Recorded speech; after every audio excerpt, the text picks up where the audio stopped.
साबिक army chief general Manoj Naravane की गैर मतबूआ किताब के तनाज़े पर कांग्रेस लीडर हुसैन दलवाई ने हुकूमत पर तंज किया। उन्होंने कहा कि किताब में सरहद पर पेश आए हालात का जिक्र है। एक किताब से इतने डर गए, कमाल की बात है। कमाल की बात है। यानी चीन के आक्रमण को डरे, मैं समझ सकता हूँ, किताब को भी डरने लगे। अरे किताब कहाँ से प्रसिद्ध हुआ, क्या हुआ, वो जहाँ से हुआ होगा वो हुआ होगा, उसमें डरने की क्या बात है। ऐसा है जो वहाँ बॉर्डर पे हुआ उसके बारे में उन्होंने लिखा है और उसमें ये साफ है, कैरावन में आया है सब, वही बात किताब में लिखी हुई है और अलग क्या लिखा हुआ है। मुंबई के गोवंडी इलाके में एक 19 साला लड़की को गोली मारकर कत्ल कर दिया गया। इब्तदाई तहक़ीक़ात से मालूम होता है कि कत्ल ज़ाती और अंदरूनी झगड़ों का नतीजा था। वाक़े की इत्तला मिलते ही पुलिस की टीमें जायवक़्फ़ पहुँच गई। Deputy commissioner of police Sameer Shaikh के मुताबिक मुलजिम की शनाख्त कर ली गई है और मज़ीद तफ्तीश जारी है। और आगे बढ़ते नांदेड़ वाघला म्यूनसिपल कॉरपोरेशन में आज मुनक्किदा इंतखाबी अमल के दौरान बीजेपी ने अपनी अददी बरतरी साबित करते हुए मेयर और डिप्टी मेयर के दोनों ओहदों पर कामयाबी हासिल कर ली। मेयर के ओहदे के लिए बीजेपी के उम्मीदवार कविता संतोष मोले, जबकि डिप्टी मेयर के लिए दीपक सिंह रावत मुंतखब हुए। पेश है ये रिपोर्ट। नांदेड़ वाघाला म्यूनसिपल कॉरपोरेशन के 81 रुकनी ऐवान में बीजेपी को 45 नशिस्तों पर वाज़ेह अक्सरियत हासिल है। इसके अलावा शिवसेना शिंदे ग्रुप के 4 कॉरपोरेटरों की हिमायत भी बीजेपी को हासिल रही, जिसके बाद पार्टी उम्मीदवारों की कामयाबी पहले ही मुतवक्को समझी जा रही थी। वोटिंग के बाद नताइज का बाकायदा ऐलान किया गया। इंतखाबी कार्रवाई जिला कलेक्टर राहुल करडिले की निगरानी में मुकम्मल हुई। दूसरी जानिब कांग्रेस और वंचित बहुजन अघाड़ी पर मुश्तमिल नांदेड़ लोक न्याय विकास अघाड़ी के उम्मीदवारों को उनकी जमाती ताकत के मुताबिक 15 वोट हासिल हुए और वह मतलूबा अक्सरियत हासिल न कर सके। इत्तेहाद की जानिब से खुफिया राय शुमारी का मुतालबा किया गया था, मगर नताइज में कोई गैर मुतवक्को तब्दीली सामने नहीं आई। ऑल इंडिया मजलिस इत्तेहादुल मुस्लिमीन के उम्मीदवारों को भी उनके कॉरपोरेटरों की तादाद के मुताबिक 14 वोट मिले, लेकिन अददी लिहाज से कमज़ोर पोजीशन के बाद वो मेयर या डिप्टी मेयर का ओहदा हासिल करने में नाकाम रहे। बीजेपी की इस कामयाबी को पार्टी क़यादत की हिकमत अमली और ऐवान में मजबूत अददी पोजीशन का नतीजा करार दिया जा रहा है। बीजेपी का मेयर मुंतखब होने की खुशी में 9 मुंतखब मेयर और दीगर कारपोरेटर ने इजलास के बाद जश्न मनाया। इस मौके पर आतिशबाजी की गई और ढोल ताशों के साथ खुशी का इजहार किया गया। इसी दौरान बीजेपी कारकुनान की जानिब से मजहबी नारे और मोदी मोदी के नारे लगाए गए, जबकि मजलिस के नुमाइंदों और कारकुनान ने भी बाहर आकर मजहबी नारे बुलंद किए, जिससे कुछ देर के लिए कॉरपोरेशन दफ्तर के बाहर का माहौल नारों से गूंज उठा। बीजेपी अरकान इजलास में भगवा रंग के पगड़ियां पहने हुए थे, जबकि मजलिस के कारकुनान ने हरे रंग की पगड़ियां बांधकर अपनी मौजूदगी का इजहार किया। कांग्रेस और वंचित बहुजन अघाड़ी के अरकान ने रिवायती अंदाज में शिरकत की। सेकंड लार्जेस्ट पार्टी जो है मजलिस इत्तेहादुल मुस्लिमीन है, इंशाअल्लाह अपोजिशन लीडर मजलिस इत्तेहादुल मुस्लिमीन का ही रहेगा। कांग्रेस दावा करी न गठ बनाए, उन्होंने उनका दावा देखिए, संविधान कॉन्स्टिट्यूशन जो कहता है कि जो सेकंड लार्जेस्ट पार्टी होती है उनका होता है, वो मजलिस इत्तेहादुल मुस्लिमीन के पास नंबर है और इंशाअल्लाह मजलिस इत्तेहादुल मुस्लिमीन का अपोजिशन लीडर रहेंगे। आमच्या महापौर आणि उपमहापौर दोन्ही मताला आमचे वंचित बहुजन आघाडी काँग्रेस लोकन्याय विकास आघाडीचे पूर्णच्या पूर्ण 15 वोट आम्हाला पडलेले आहेत। विरोधी पक्षनेता कोण होणार? विरोधी पक्षनेता तर आमचाच होणार, कारण आम्ही आमचं प्री अलायन्स आहे। निवडणुकीच्या पूर्व आमचा अलायन्स असल्यामुळं आमचाच विरोधी पक्षनेता होणार। तो हमारी कोशिश थी, चमत्कार बिल्कुल हम करना चाह रहे थे, मगर गुप्त मतदान रहता तो बिल्कुल आप चमत्कार देखते भी थे। इसलिए राइजिंग हैंड रहने की वजह से हम जिस तरह से हम हमारे मतदान लिए और हम हमारा इलेक्शन लड़े। सियासी मुबस्सरीन के मुताबिक नांदेड़ म्यूनसिपल कॉरपोरेशन की तारीख में पहली मरतबा बीजेपी का मेयर और डिप्टी मेयर मुंतखब होना शहर की बल्दियाती सियासत में एक अहम पेशरफ्त है। इंतखाब के फौरी बाद 9 मुंतखब अहदेदारों के एजाज़ में म्यूनसिपल इंतजामिया की जानिब से इस्तकबालिया इजलास मुनक्किद किया गया। इस मौके पर बीजेपी के सरकर्दा लीडर और रुकन राज्यसभा अशोक चौहान भी मौजूद थे। उन्होंने नौमुंतखब मेयर और डिप्टी मेयर को मुबारकबाद पेश करते हुए बीजेपी की क़यादत में नांदेड़ की हमाजहत तरक्की के आज़म का इजहार किया। नौमुंतखब मेयर और डिप्टी मेयर ने शहर की तरक्की, शफाफ इंतजामिया और बुनियादी सहूलियात की फराहमी को अपनी अव्वलीन तरजीह करार दिया। अब शहर की नज़रें नई क़यादत की कारकर्दगी पर मरकूज हो गई हैं। मुंसिफ टीवी के लिए नांदेड़ से ज़मीर अहमद की रिपोर्ट। औरंगाबाद में भी बल्दिया का इजलास मुनक्किद हुआ। इस मौके पर एमआईएम के नौमुंतखब अरकान ने इज्तिमाई तौर पर इसमें शिरकत की। एमआईएम अरकान शेरवानी और हरी पगड़ियां पहने हुए थे।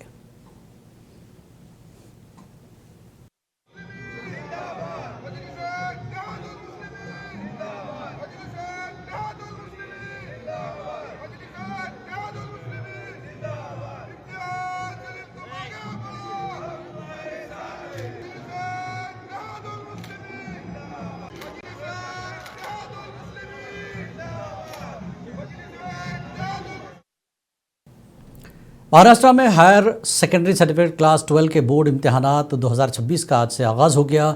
इम्तिहानात 2 शिफ्टों में मुनक्किद हो रहे हैं। साइंस, आर्ट्स, कॉमर्स, वोकेशनल और टेक SC स्ट्रीम्स में 15 लाख से ज़्यादा तलबा इम्तिहान में शरीक हुए। क्लास 12 के इम्तिहानात 11 मार्च तक जारी रहेंगे। महाराष्ट्र SSC क्लास 10 बोर्ड के इम्तिहानात 20 फरवरी से 18 मार्च तक मुनक्किद होंगे।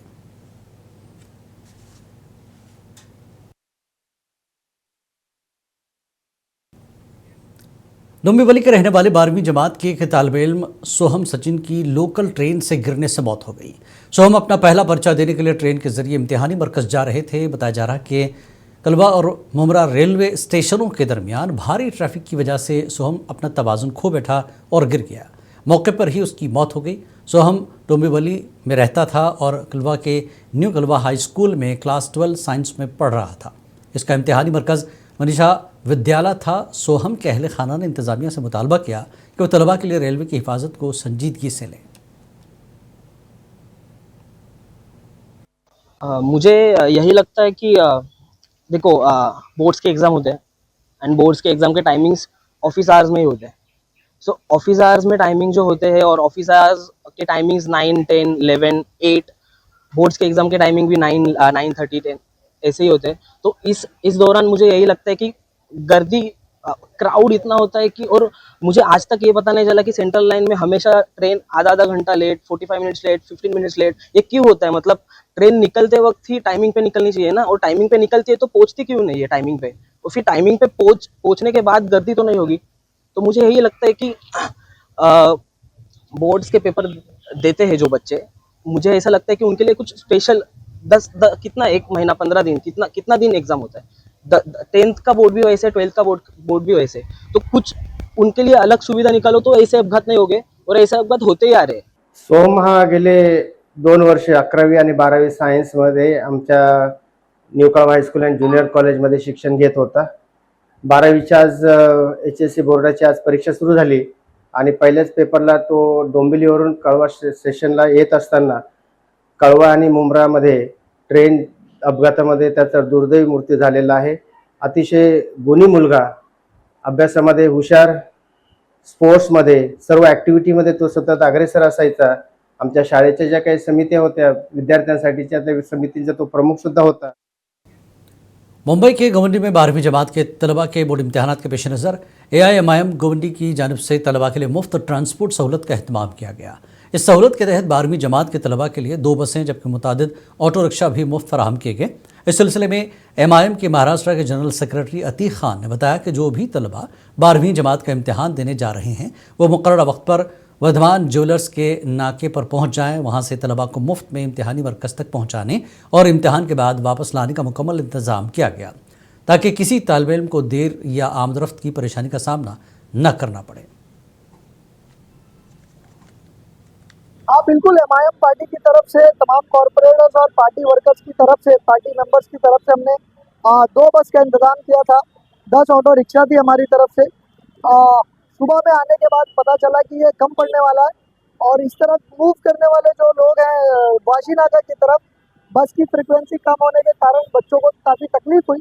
सुबह हमने रिक्शा, ऑटो रिक्शा में भी बच्चों को बिठाकर भेजा, कई बाइकों पर बिठाकर भेजा, और कई प्राइवेट कार थी उनको रुकाकर उनकी कारों में हमने बिठाकर लोगों को भेजा। तो बच्चे टाइम पर पहुंच जाए, उनका एग्ज़ाम अच्छा हो, बच्चे पास हो, यही हमारा उद्देश्य है। और आयुष महात्रे को सचिन तेंदुलकर की तरफ से एक ख़ास तोहफा मिला। क्रिकेट लेजेंड ने हिंदुस्तान के अंडर 19 वर्ल्ड कप जीतने के बाद नौजवान क्रिकेटर्स को अपनी टेस्ट जर्सी दी। महात्रे, जो हिंदुस्तान की अंडर 19 टीम के कप्तान हैं, जिम्बाब्वे में तारीखी फतह के बाद मुंबई वापस आए, जहां उनकी टीम ने फाइनल में इंग्लैंड को शिकस्त देकर अंडर 19 वर्ल्ड कप का टाइटल अपने नाम किया। इस फतह ने टूर्नामेंट में हिंदुस्तान के लिए 6ठा टाइटल जीतने का रिकॉर्ड बनाया है।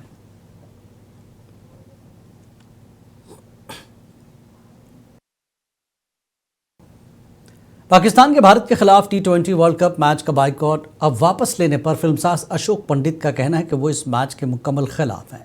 उन्होंने कहा कि भारत को पाकिस्तान के खिलाफ बिल्कुल नहीं खेलना चाहिए। पाकिस्तान को पाकिस्तान के खिलाफ कभी खेलना नहीं चाहिए। एक ऐसा देश जो टेररिस्ट नेशन है, एक ऐसा देश जो पीस में बिलीव नहीं करता, जो सिर्फ टेररिस्टों और आतंकवादियों को ही पनपाता है, पैदा करता है, उसके साथ खेलना किसी भी तरह कोई भी मजबूरी से, मुझे लगता है कि ये अच्छी बात है और ये लोगों की इमोशंस के खिलाफ है, हमारे सिक्योरिटी फोर्सेस और उनकी फैमिलीज़ के खिलाफ है जिन्होंने हमारे देश के लिए जान दी है। तो मैं पर्सनली ये किसी भी किस्म का स्पोर्ट्स या किसी भी किस्म का बिजनेस पाकिस्तान के साथ होना, मैं उसके अगेंस्ट हूँ, मैं उसके खिलाफ हूँ।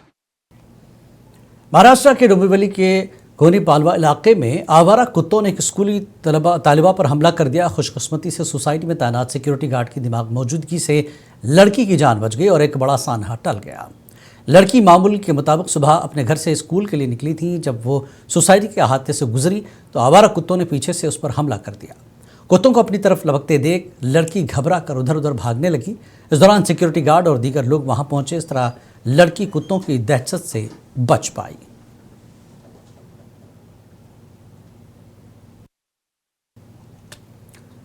विरार शहर की एक गली में पानीपुरी की स्टॉल पर सब्ज रंग का सांप मिला। इस वाक़े की वीडियो फिलहाल सोशल मीडिया पर वायरल हो रही है। इससे शहर में खुलेआम खाने पीने की अशिया की सफाई और लोगों की हिफाजत पर संगीन सवालात उठ रहे हैं। वायरल वीडियो में पानीपुरी की अशिया के इर्द गिर्द सांप घूमते हुए देखा गया। बाद में सांप को पकड़ लिया गया।